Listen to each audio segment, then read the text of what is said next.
Hi friends, నేను మీ Nasruddin. Producer S Radhakrishna movies hits and flops, budget and collections, all movies చూద్దాం. First movie July 2012లో release అయిన ఈ సినిమా బడ్జెట్ 20 crores నిర్మించారు. Collection 45 crores. అప్పట్లో సూపర్ హిట్ ఈ movie. Second movie son of Satyamurthy 2015లో రిలీజ్ అయింది. ఈ సినిమా బడ్జెట్ 40 కోట్లతో నిర్మించిన ఈ చిత్రం కలెక్షన్ 65 crores దాకా రాబట్టగలిగింది. ఈ movie super hit. Third movie ఆ 2016లో నితిన్ హీరోగా నిర్మించిన ఈ చిత్రం 18 కోట్లతో నిర్మించారు. Collection 55 crores, super hit.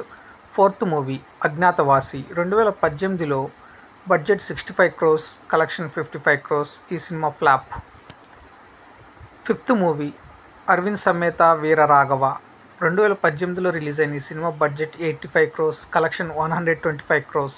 Black buster మూవీగా నిలిచింది. సిక్స్త్ మూవీ అలా వైకుంఠపురం తెలుగు 2020లో నిర్మించారు. Budget 95 crores, collection 155 crores. Blockbuster movie ఈ cinema.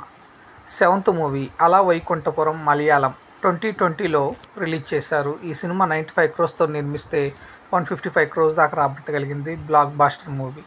Seventh movie Ala Vaikunthapuram Hindi 2022లో 95 crores నిర్మిస్తే కలెక్షన్ 155 crores దాకా రాబట్టగలిగింది. Blockbuster movie.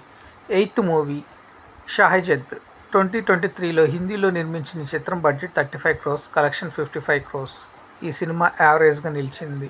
Ninth movie latest movie Guntur Kaaram prince Mahesh Babu నటించినటువంటి చిత్రం 2024లో బడ్జెట్ 115 crores నిర్మిస్తే 185 crores దాకా రాబట్టగలిగింది. ఈ cinema blockbuster. So friends, ఇవన్నీ producer S Radhakrishna Telugu movies hits and flops, budget and collection.